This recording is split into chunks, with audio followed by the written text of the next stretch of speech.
കുടുംബം കലക്കുന്ന സഹോദരിമാരുണ്ട്. അല്ലാഹുവേ നല്ല ബുദ്ധി എല്ലാവർക്കും നൽകണേ അല്ലാഹ്. ഞാനൊരൊറ്റ കഥ പറയട്ടെ. ആ കഥ പറഞ്ഞ് ബാക്കിയുള്ള വിഷയങ്ങളൊന്ന് ടച്ച് ചെയ്ത് നമുക്ക് മുന്നോട്ട് നീങ്ങാം.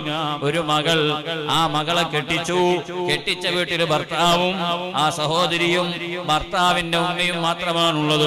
സന്തോഷത്തിൽ ഇങ്ങനെ കഴിയുന്നതിനിടയിൽ ഭർത്താവ് ഗൾഫ് പോയി. പിന്നെ ഉമ്മയും മകളും മാത്രം താമസിക്കുന്ന ആ വീട്ടിൽ ഉമ്മ എന്ത് ചെയ്താലും കുറ്റപ്പെടുത്തലാണ്, എങ്ങോട്ട് തിരിഞ്ഞാലും പ്രശ്നമാണ്. ഭക്ഷണം വെച്ചൊരു മണി ബാക്കിയായാൽ അതൊരു കുറ്റമാണ്, എണ്ണയൊന്നു കൂടിപ്പോയാൽ അതിന് പ്രശ്നമാണ്. എല്ലാ വിഷയത്തിനും പ്രശ്നം പറഞ്ഞുകൊണ്ടിരിക്കുന്ന പരാതിപ്പെടുന്ന ഉമ്മയെ കൊണ്ട് ഈ മകളങ്ങ് തോറ്റപ്പോ മകൾ രോഗബാധിതയായി, അസുഖത്തിലായി, ഇടക്കിടക്ക് അസുഖം വന്നു. അങ്ങനെ ഡോക്ടറെ കാണിക്കാൻ വേണ്ടി ചെന്നപ്പോ ഡോക്ടറോട് ഈ പെണ്ണ് പറഞ്ഞു, സാറേ തടിക്ക് സുഖമില്ലാത്തതിനേക്കാൾ മനസ്സിന് സുഖമില്ല.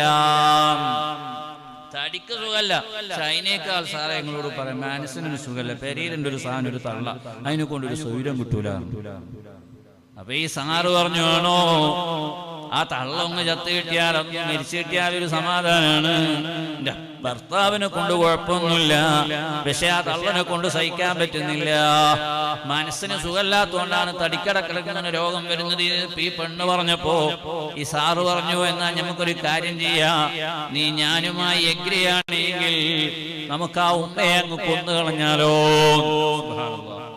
ഇതങ്ങ് കേട്ടപ്പോ ഈ പെണ്ണ് ആദ്യം നെട്ടി കൊല്ലേ. അത് പ്രതീക്ഷിച്ചതല്ലോ. അവൻ പറഞ്ഞു, ആരും അറിയില്ല, കൊലപാതകമാണെന്ന് ഒരാൾക്കും തിരിയില്ല.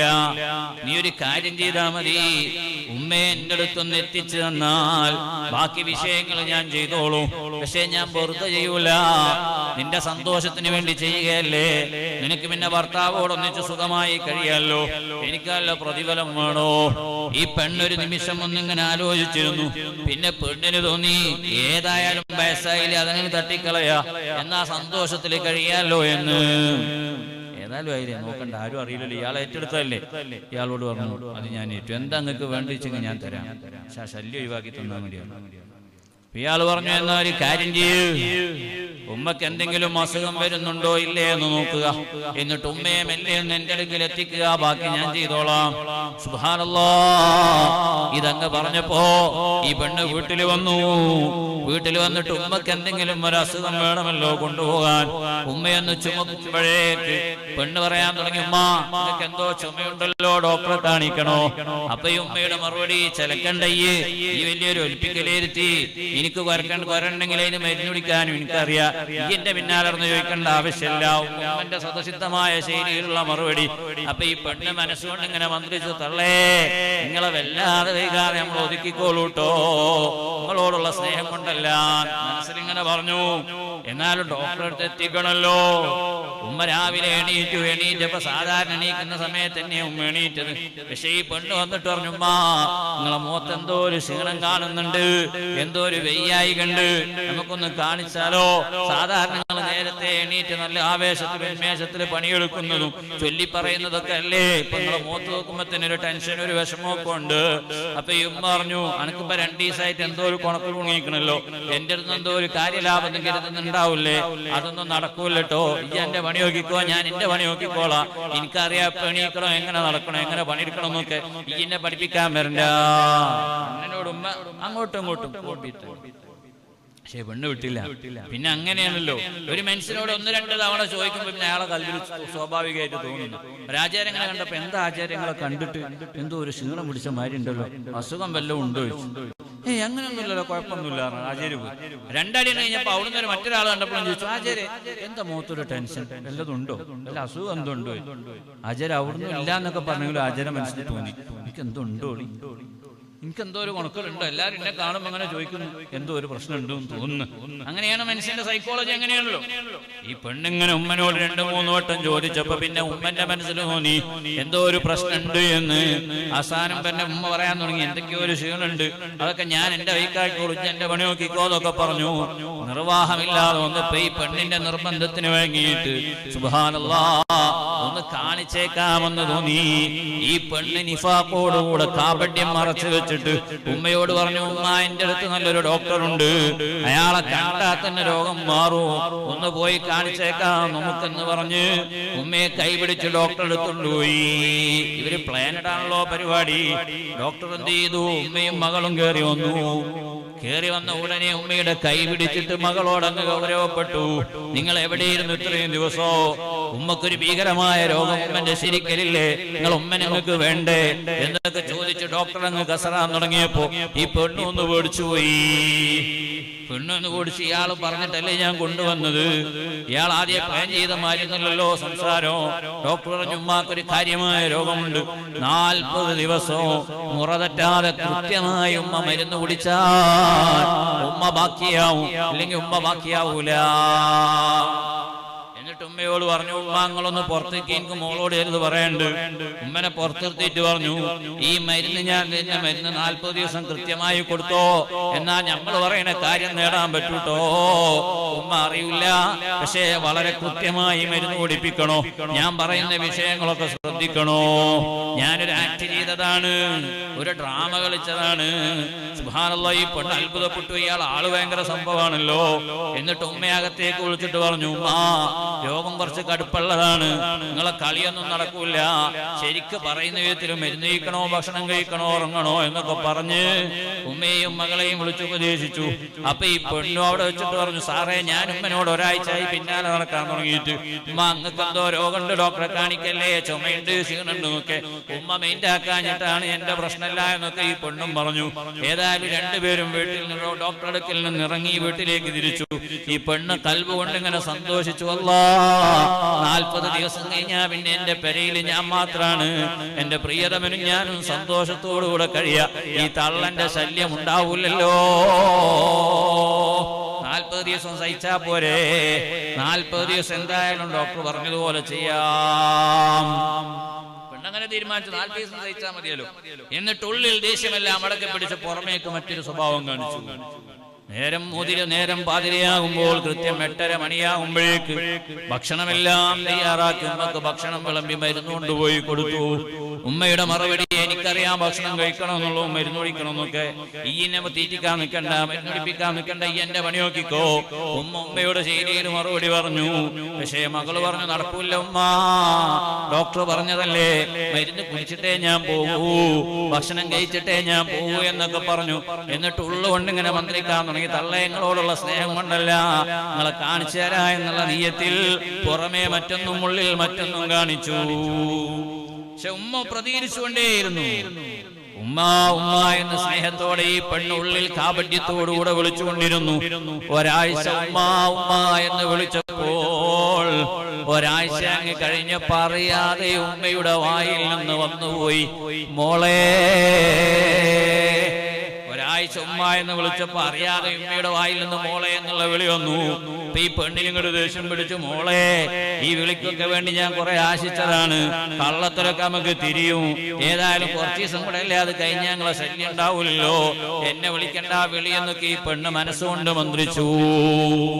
ഡോക്ടർ പറഞ്ഞതുപോലെ ഉമ്മ എണീക്കുന്നതിന്റെ മുമ്പ് എണീക്കും, ഭക്ഷണം പാകം ചെയ്യും, ഉമ്മക്കുള്ള ചായയും മരുന്നും എല്ലാം തയ്യാറാക്കും, കൃത്യമായി മരുന്ന് കൊടുക്കും.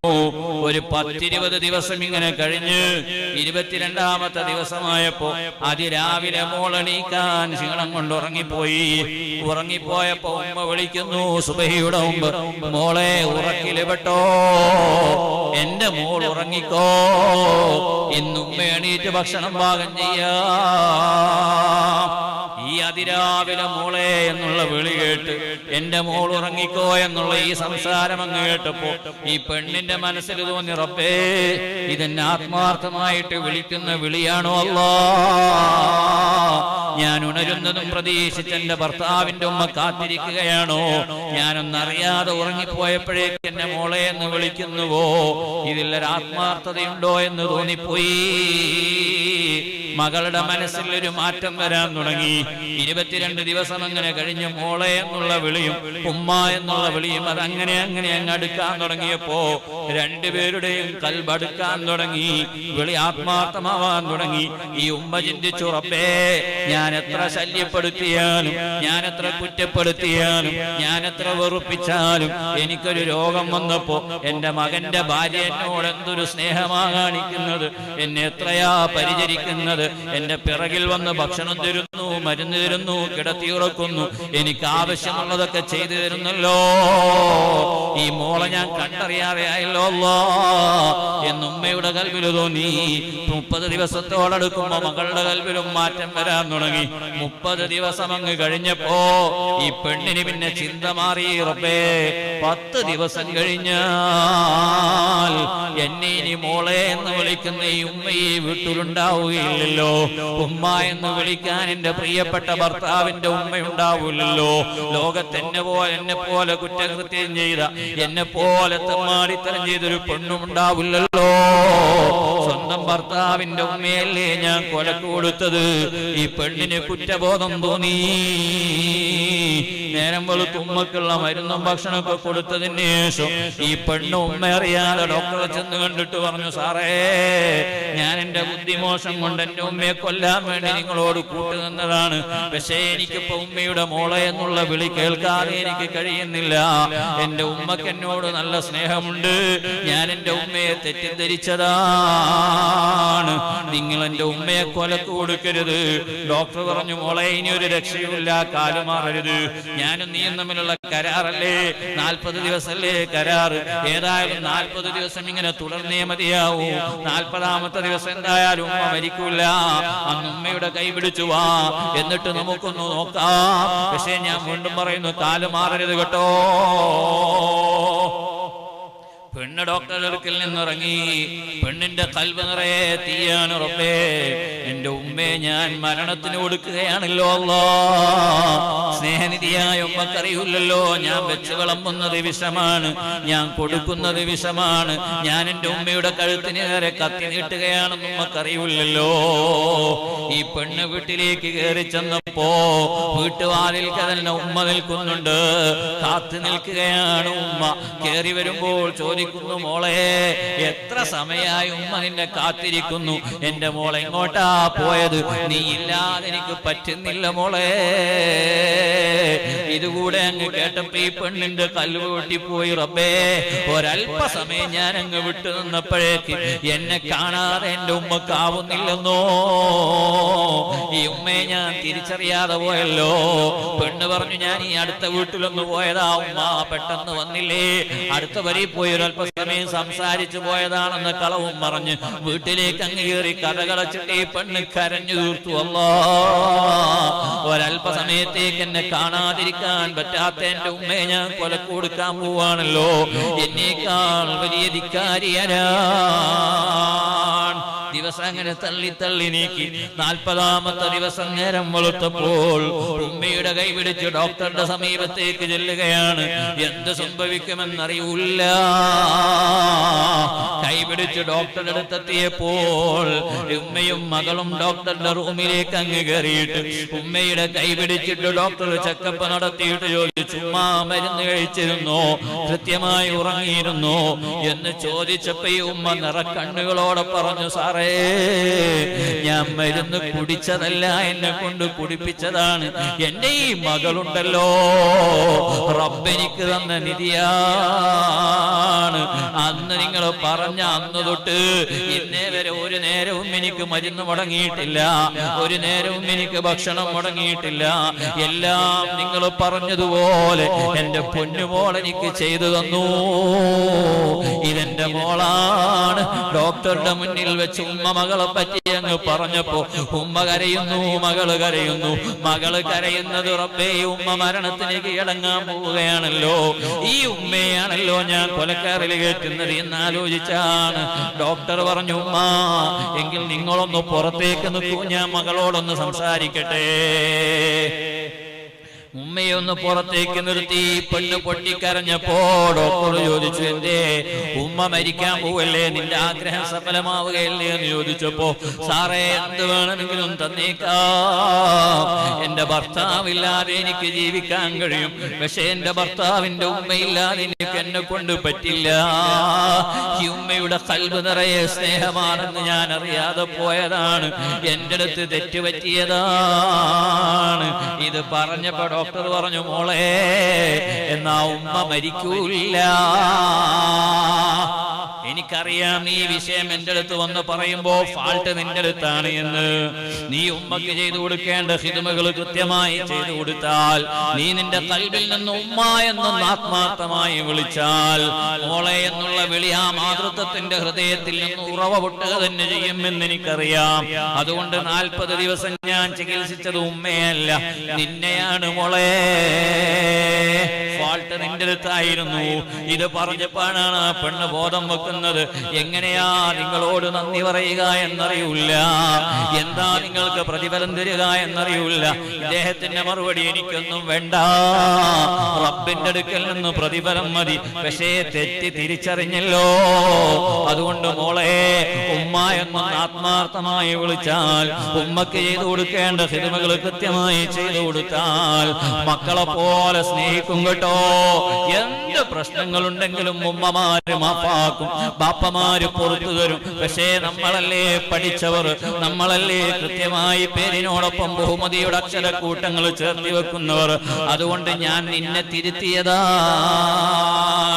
ഞാൻ ഈ കഥ പറഞ്ഞത് എന്റെ സംസാരം ശ്രവിക്കുന്ന ചെറുപ്പക്കാരികളെ, സഹോദരിമാരെ, ഉമ്മമാരെ, ഞാനൊന്ന് ചോദിക്കട്ടെ, നമ്മളൊന്ന് മരിച്ചു കിട്ടിയെങ്കിൽ എന്നാഗ്രഹിക്കുന്ന മരുമകളെയാണോ നമുക്ക് വേണ്ടത്? എന്റെ ഉമ്മക്ക് ആഫിയത്തുള്ള ദീർഘായുസ് കൊടുക്കണേ അല്ലാ എന്ന് ദുആ ചെയ്യുന്ന മകളെയാണോ നമുക്ക് വേണ്ടത്? ഉമ്മ നമ്മൾ തീരുമാനിക്കണോ. കേറി വരുന്ന പെണ്ണ് നേരത്തെ പറഞ്ഞതുപോലെ ബഹുമതികളുടെ അക്ഷരക്കൂട്ടങ്ങൾ പേരിനോടൊപ്പം ചേർത്തി വെക്കുമെങ്കിലും അവൾക്ക് ജീവിതാനുഭവങ്ങളിൽ നിന്ന് പച്ചയായ യാഥാർത്ഥ്യങ്ങൾ ഉൾക്കൊണ്ട് അനുഭവച്ചൂളയിലൂടെ വളർന്നു വന്നവളല്ല അവൾ. അവൾക്ക് എഴുതാനും വായിക്കാനുമേ അറിയൂ. നേരെ മറിച്ച് ഉമ്മ